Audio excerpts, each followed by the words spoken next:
Тут у нас известный телеспикер, депутат Госдумы генерал Гурулев написал в Телеграме такое, что пришлось аж прибегать к известной схеме «My account was hacked» и рассказывать, что каналом овладели вражеские хакеры, и открещиваться от написанного.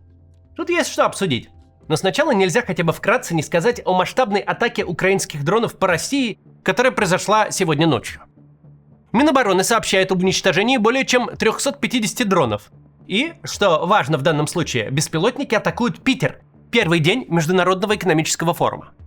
Понятно, что слово «международный» — это уж не совсем правда 5-й год, но для российской системы власти это мероприятие остается крайне статусным. Туда съезжается вся высшая номенклатура. Туда обязательно приезжает сам Путин. Можно не сомневаться, в эти дни в Питер должны были свезти абсолютно все ПВО, какое только есть в наличии. По кадрам и первым свидетельствам явно видно, что на этот раз не особо помогло. По данным губернатора Беглова, атакованы объекты в Кронштадте, Кировском и Красносельском районах, пострадали несколько человек. Над городом в день открытия форума черным дымом горит Петербургский нефтяной терминал. Судя по кадрам, дроны над Питером сегодня летали как у себя дома. Летающая газонокосилка не спеша летит над питерским небом и взрывает нефтяной терминал.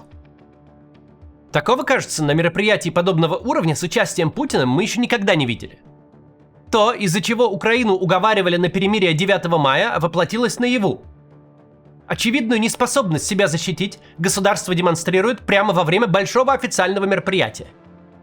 Путину сегодня придется рассказывать, как у него вся война под контролем, а экономика вот-вот придет в рост, и рассказывать об этом предстоит в городе, над которым висит черный дым, в котором выключен мобильный интернет. Понятно, какую цель тут преследовала украинская сторона. Терминал можно было поджечь 3 днями раньше или неделей позже. Но теперь эффект ярче в разы.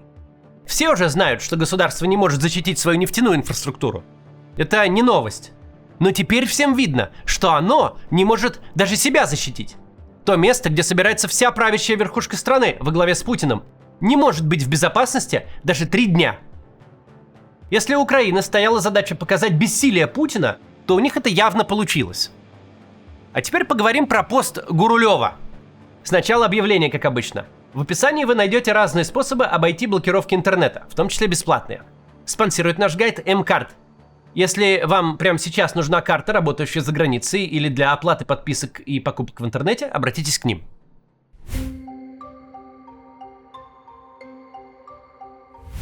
В телеграм-канале генерал-лейтенанта, депутата Госдумы Гурулева вышел пост, скандальный как по обстоятельствам, так и по содержанию. Там он довольно откровенно высказывается о состоянии дел на фронте и признает полный позиционный тупик. Представители Гурулева тут же написали, что аккаунт генерала в Телеграме давно уже находится в руках взломщиков, а сам Гурулев и вовсе сказал, что никакого телеграм-канала у него нет.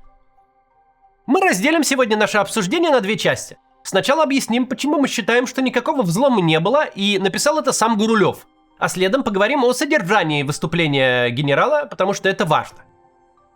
Гурулев там пишет о том, что новая тактика Украины по закрытию фронта и прифронтовой логистике стеной дронов работает. Что Россия, ввиду неповоротливой вертикали управления, не может технологически догнать противника. Что без изменения системы управления, без массовой мобилизации, война продолжится как стачивание российских войск об очередную лесопосадку до полного исчерпания ресурсов страны. Почему нам это не кажется взломом? Мы, конечно, не можем знать наверняка, мало ли. Но есть объективные маркеры и некоторые проверки, которые мы сами провели. Во-первых, текст, уж слишком явно выглядит так, будто сам Гурулев его и писал. Он слишком хорошо ложится и в стиль автора, и повторяет то, что автор говорил, пока его не поперли отовсюду и не запретили разговаривать с публикой в принципе. Тем более, что в канале, от авторства которого Гурулев открещивается, он вел кампанию на праймерис «Единой России», публиковал видео от первого лица. Что-то очень мутное какое-то утверждение, что канала у него нет. Еще мы скормили 2 языковым моделям этот текст и попросили сравнить его с тем, что Гурулев заведомо писал сам раньше. Затем попросили еще эти ИИ покритиковать результаты друг друга. Вывод в итоге в том, что с большой долей вероятности пост можно считать написанным рукой Гурулева. Не сгенерирован под его стиль, не написан посторонним человеком, а именно написан самим генералом. Невозможно, конечно, тем более на основании ИИ-аналитики утверждать что-то с полной определенностью, но нам кажется, что ситуация обстоит так.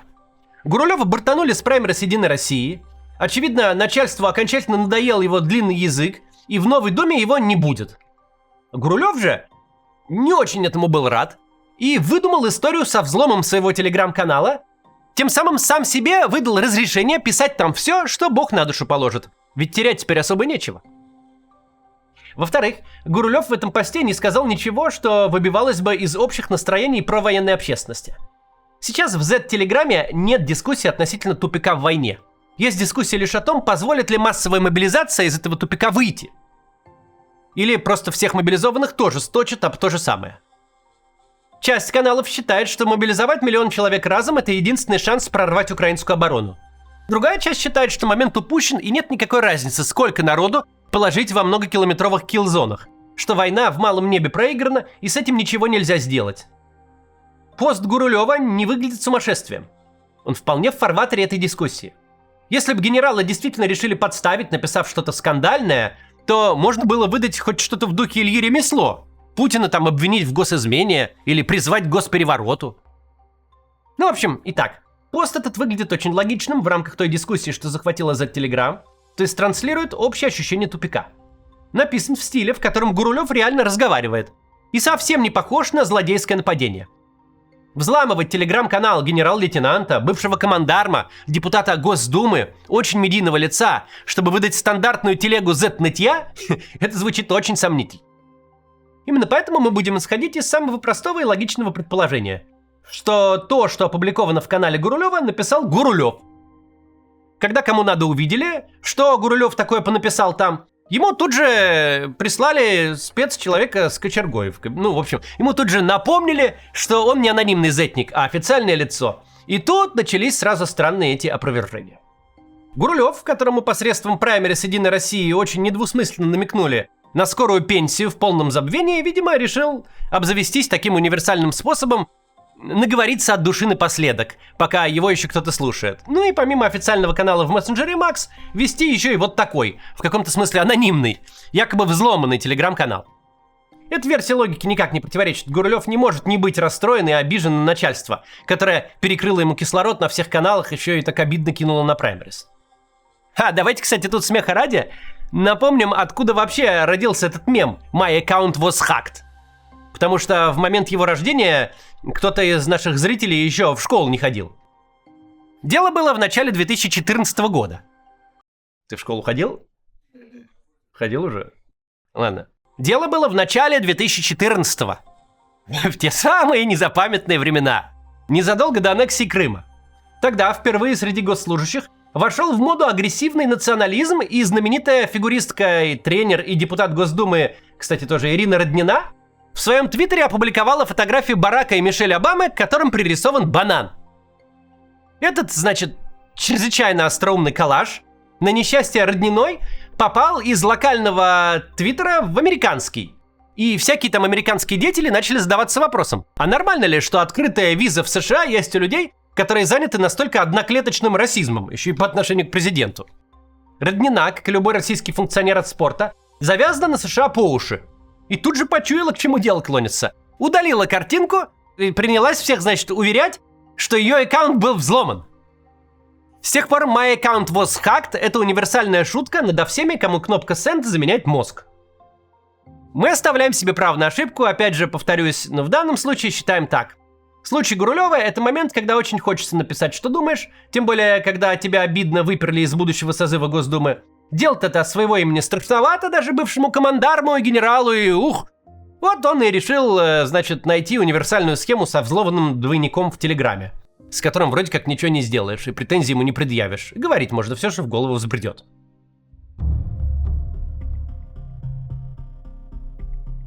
Теперь, так что ж все-таки в этом посте написано? Начнем с цитаты. Зимне-весенняя кампания не дала тех результатов, на которые мы все рассчитывали.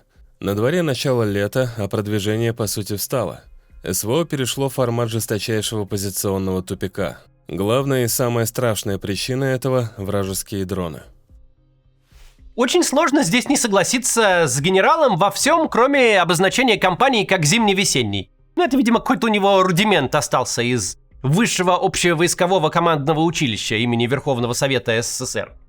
А так абсолютно все военные аналитики говорят, что стартовавшее в начале 25 года масштабное наступление не прекращалось и не делилось ни на какие фазы.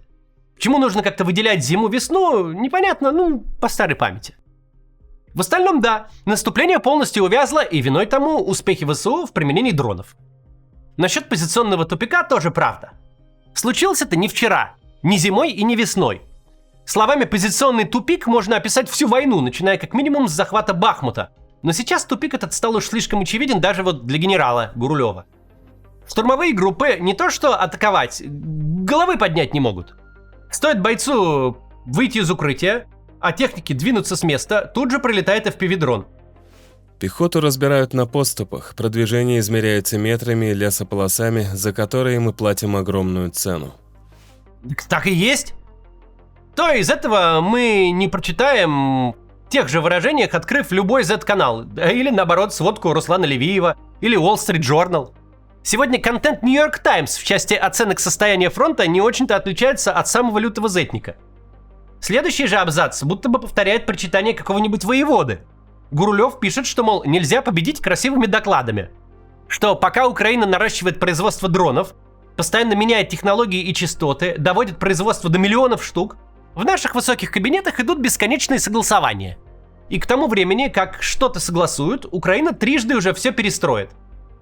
Жалобы на неповоротливую вертикаль управления, опору на крупных производителей, бесконечные согласования, которые не могут угнаться за темпом украинского прогресса – это тема, на которую зетники ноют как минимум последние 2 года.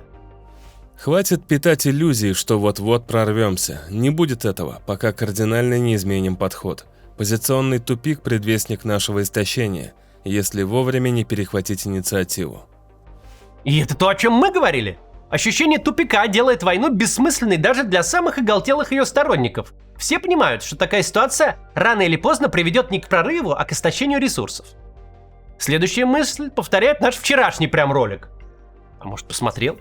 Гурулев пишет, что провал в части защиты от дронов – это прямая причина блокады дорог, которая привела к дефициту топлива не только в Крыму, но и во всех оккупированных территориях. Если продолжим жевать сопли и надеяться на авось пронесет, противник продолжит наглеть. С ним нельзя воевать в полсилы. Мы обязаны перестроить управление и, главное, жестко спросить с тех, кто провалил безопасность трассы Новороссия. Тут Гурулев немного отстает от тренда.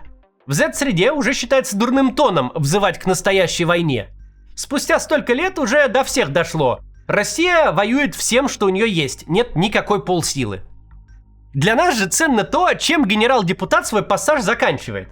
Видимо, именно поэтому пришли-то в кабинет с кочергой. Гурулев говорит, что без мобилизации войну не переломить, что решение о ней принято и начнется она осенью. Осень – важное время. Можно быть практически уверенным, до 20 сентября никакой мобилизации не будет. И без такого рода решений системе непонятно, как подходить к выборам. Время же сразу после выборов, октябрь-ноябрь, это как раз тот период, когда действительно можно ожидать чего-то настолько плохого, на что по разным причинам не решались несколько последних лет. Следующие большие федеральные выборы нас ждут только в марте 2030-го, президентские. До них 3,5 года, без больших и стрессовых для системы политических электоральных событий. Такого большого запаса времени не было за всю войну. Это время, за которое и Ишак сдохнет, и падишах помрет. Все забудется, все переварится, иссякнет, пройдет и печаль и радость. Мы знаем манеру нашего начальства. Плохие новости, как повышение пенсионного возраста, нужно помещать именно в начало таких промежутков, когда турбулентности некуда себя выплеснуть просто. Когда Гурулев говорит про осеннюю мобилизацию, совсем не обязательно, что он реально это где-то услышал. Вполне можно предположить, что сами жители системы власти логику эту понимают. Понимают, что время сразу после выборов – это период, когда можно ожидать большого шухера. А может, ты услышал где на самом деле, может, это обсуждается там. Мобилизация, нападение на страны НАТО в Европе, физическое отключение вообще всего интернета, введение обязательных трудовых вахт на военных предприятиях, конфискация потребного для войны имущества, заморозка вкладов, обрушение рубля. Все самое плохое, что мы можем себе представить, логично засунуть именно в первые несколько месяцев после выборов. Понятно, что на 5-м году войны каждый из нас, от фрезеровщика до министра, чует, что шухер от российского государства будет обязательно. Просто каждый, ввиду разных картин мира и собственных прогнозов, ждет разного. Если вы, как Гурулев, считаете, что без мобилизации никуда, и она обязательно будет, то совершенно логично прогнозировать осень. Не надо воспринимать это как какой-то серьезный инсайт. Это другое. Если это пишет реально Гурулев, в чем мы, практически не сомневаемся, то это просто говорит о том, что нельзя жить в обществе и быть свободным от общества. Все ощущают тупик. Все ощущают истощение ресурсов. Все понимают, что так дальше жить нельзя. Просто продолжать тратить деньги и влезать в долги. Стачивать людей об украинскую оборону, продвигаясь на 100 метров из ниоткуда в никуда. Четкое осознание, что так жить нельзя, в людей вселяет либо надежду, либо тревогу, в зависимости от того, чего они хотят. Все понимают, любая попытка из тупика выйти, какие бы формы она ни принимала, будет очень страшной. Нет хорошего способа найти деньги в бюджет и выбраться из долговой ямы, кроме изъятия денег у граждан. Нет какого-то хоть отдаленно эффективного способа попытаться прорвать украинскую оборону, кроме мобилизации. Нет способа дать войне новый импульс, кроме расширения ее на Евросоюз. История с постом Гурулева демонстрирует, вся страна думает об одном и том же. Просто кто-то со страхом, а кто-то вроде Гурулева с какой-то надеждой. Но Шухера ждут все. Кто-то губительного, кто-то спасительного для него. До завтра.